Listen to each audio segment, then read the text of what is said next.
Welcome back to the channel.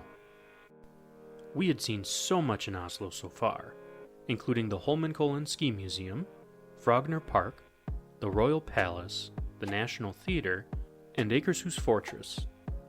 Today we were at the port, ready to go to Museum Island.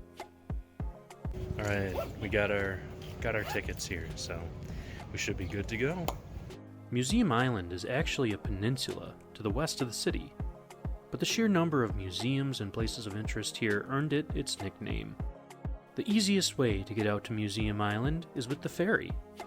These ferries operate between March and October, and are a cheap and quick way to get out to the museums from either City Hall or the Munch Museum near the center of the city. Like we said, tickets are relatively cheap, with a day pass on these ferries costing only about €9 or $9. However, no matter what the transportation situation was today, we were not likely to escape the heat wave that had descended over Europe. Drenched in sweat, we arrived on the peninsula. We got there early enough in the morning to see the museums open, ensuring that we could get to everything we wanted to do today. Again, it was right in the middle of a heat wave, so we wanted to make sure we got all of the outdoor museums done before the sun was high in the sky. We walked for about 15 minutes from the Drønningen ferry stop to arrive at the first museum, the Norsk Folkemuseum. The Norsk Folkemuseum is an open-air museum containing about 160 buildings from all over Norway, and it's actually the oldest open-air museum in the country. This museum showcases how life has been for Norwegians from the year 1500 onward. In addition to the outdoor portion of the museum, there are also many exhibitions in the larger buildings on site, including permanent exhibits showing folk costumes, folk art, and other relics from Sami culture.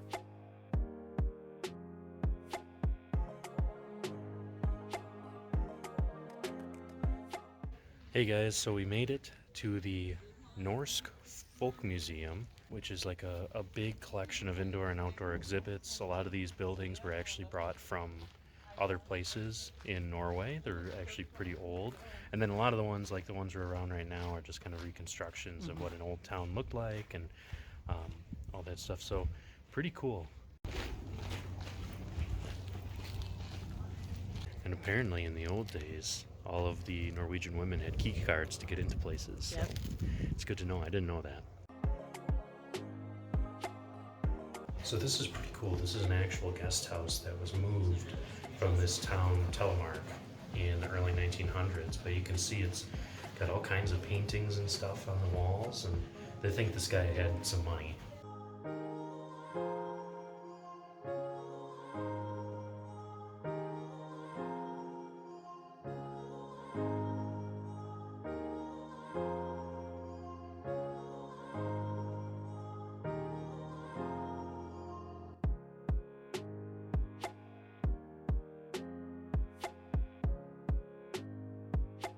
So we're looking for a house when we get back. You want to build something like this? It's a little too rustic for me, I think. Really? Yeah, just a bit. I kind of like having the prairie on the roof. In addition to the many buildings, this museum also has some real livestock to help showcase the farming cultures of early Norway.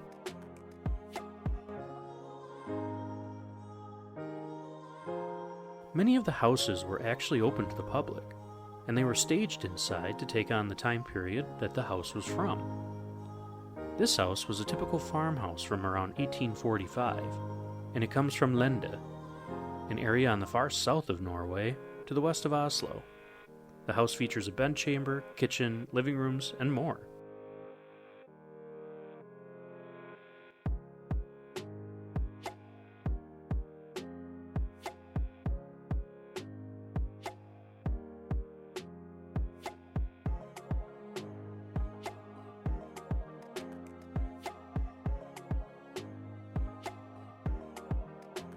This house is much newer than the old farmhouse.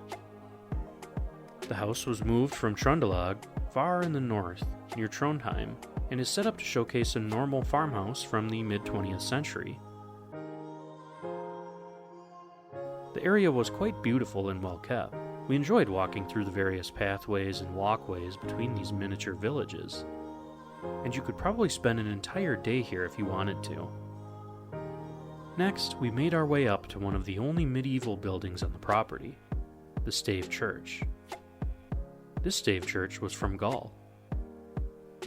The church was believed to have been built around the year 1200. It was actually one of the 5 buildings moved to Oslo by King Oscar II, King of Sweden and Norway, in 1881. He did this to show his appreciation for Norwegian culture. The buildings were added to the Folkemuseum in 1907, and it's a spectacular example of these ancient churches that were once numerous around the area.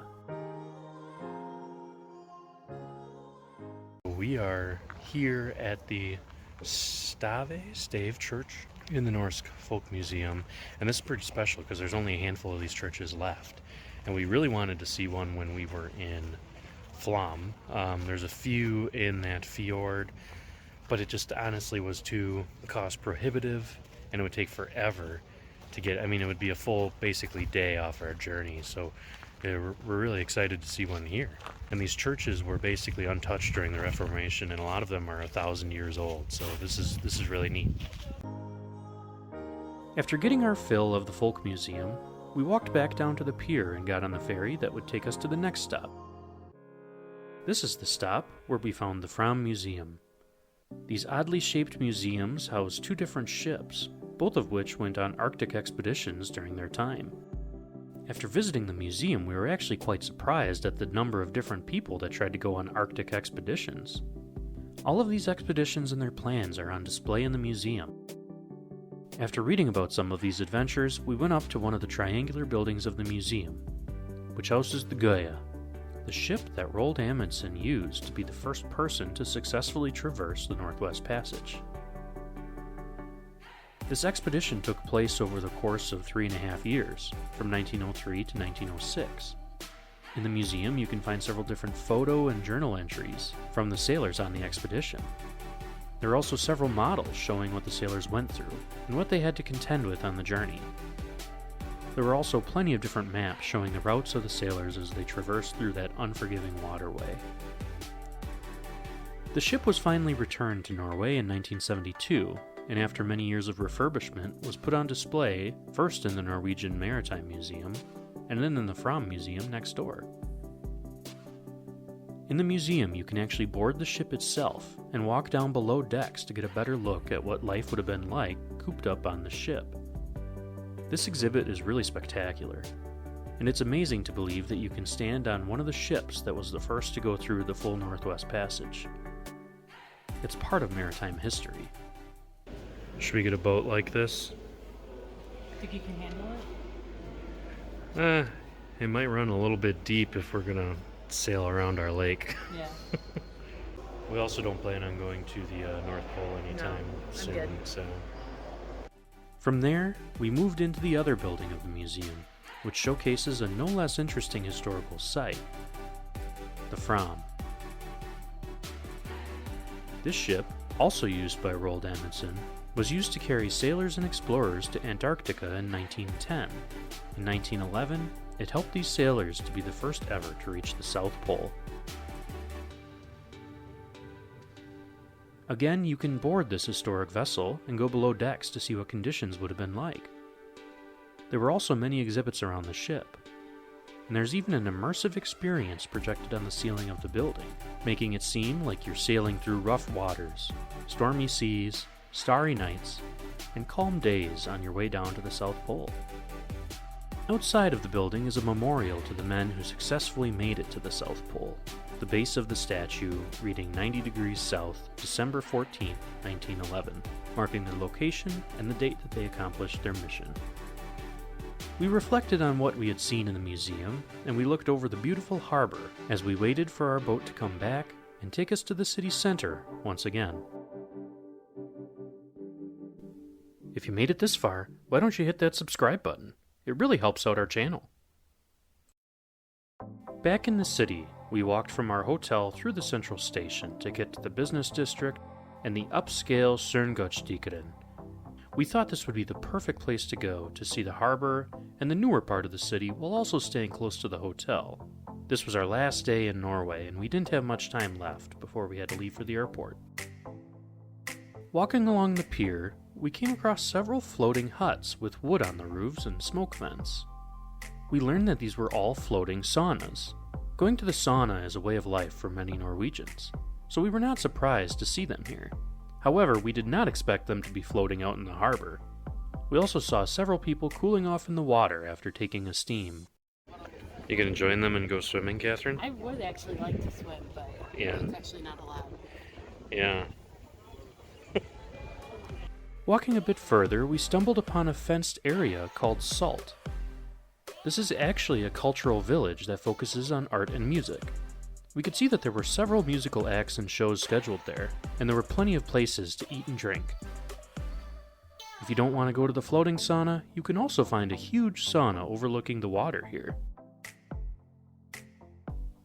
Walking a bit further along the harbor, we came upon one of the most photographed and visited places on the water, the Oslo Opera House. Just like the Opera House in Sydney, this opera house was designed to impress and give great views of the water. This building was completed in 2007 after 3 years of construction, and since then it's won many awards for its contemporary architecture. The Opera House fits in perfectly with the contemporary and fresh feel of the Oslo skyline. We walked into the foyer of the building and thought it was extremely beautiful. Everywhere you look, there are little architectural details, including the waving wood exterior walls of the main stage and decorative lighted paneling in the lobby. There are large windows from the balcony floors that give a maximum view of the water. Catherine, however, seemed bored of it all.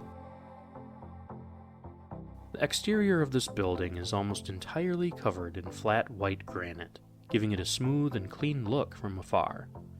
The slant of the roofline actually flows all the way down into the water. We're not major architecture lovers, but we can really appreciate the work that went into designing and building this opera house. Walking away from the museum, we found ourselves passing by several man-made beaches. What'd you say about this boat? I thought it was cute. You think that boat's cute? Yeah. Why is Just like it? the other cute boat that we saw. Why is it cute? I don't know, it just is. We continued walking down to the pier. Really checking out that boat? Still think it's cute? Yeah, I think so. I don't know why, it just is. Here we came upon the Munch Museum. This massive museum contains 13 floors of exhibitions and art, the majority of which are by the Norwegian artist Edvard Munch. If you're not familiar with him, he was the guy who created the Scream painting. This building not only showcases art, but also hosts several different programs and events for nearly every artistic field, making it a popular cultural center in the city. As always, Catherine had something to say about it, though. What do you think of this building, Catherine? I think it's ugly. The Munch building? Yeah. You think it's ugly? I think so. Yeah, why is that? It just is ugly. It's like so uninspired. Yeah. For an art museum?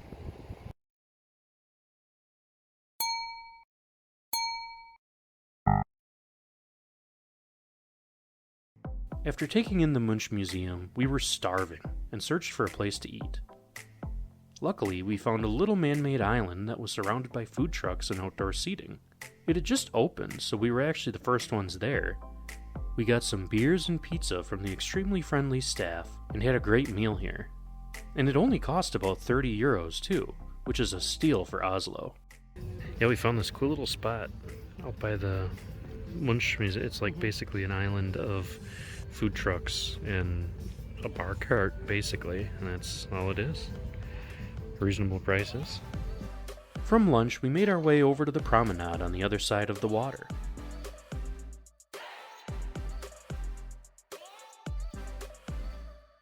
It's still a bit odd to us that people here will just lay down a towel near the water and sunbathe on these piers. But with the lack of actual beaches along the coast in Oslo, it's understandable. We came upon another man-made swimming area with a beach, and kept walking around the peninsula.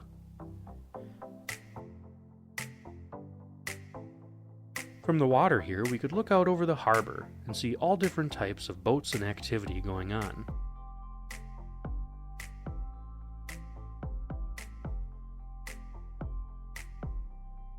After getting a bit of sightseeing in, we stopped at a restaurant that looked rather inviting on our walk back to the hotel. So we stopped at a place called Buns Burger Bar. We're probably just gonna get a little appetizer and something to drink. Yep. But it's cool. It's right here on the port. We just got some chicken tenders with some barbecue sauce and like an aioli and Parmesan truffle fries, and with the beers, it's just hitting the spot right now. Yep. And we got like an hour we can spend here, and then we got to get back over, get our bags, and catch a train back to the airport. From there, we headed back to our hotel, and then to the airport. On our way home, we had to stop and appreciate the natural architecture of the airport. It was clean and bright here, and we loved the wood accents everywhere. Once you get over the fact that it's really far away from Oslo, the airport here is actually really nice. This airport truly felt like a modern Scandinavian building.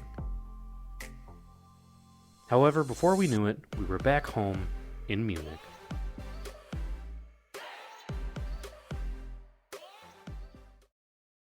Alright, so as you can see, we made it back home. We had a late flight tonight, and we were even later because we had a delay, so that was no fun, but we made it home, and of course Milo's really happy to see us. Yeah.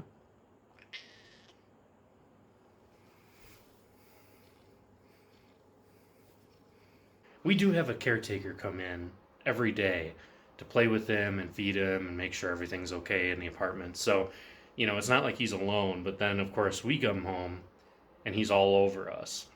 So, Catherine already ran away to start unpacking, but I think I can speak for both of us when we say we really enjoyed our time in Norway. Fram was amazing. The fjord cruise we went on was amazing. Yeah. Our time there was just so enjoyable. And then Oslo was really cool as well. It had a lot of history and a lot of things that we could see. So we had a great time there as well. You can hear Milo in the background. So our time in Norway was definitely not wasted. It was a great time. Hopefully you've already checked out all the other videos in our Norway series. If you haven't, the link is in the description down below. But that's all we got for this trip, so we'll see you next time. He just won't let me film. Oh my goodness. Yeah. Oh, yes. Won't let me film without being all loud, will ya? Yeah.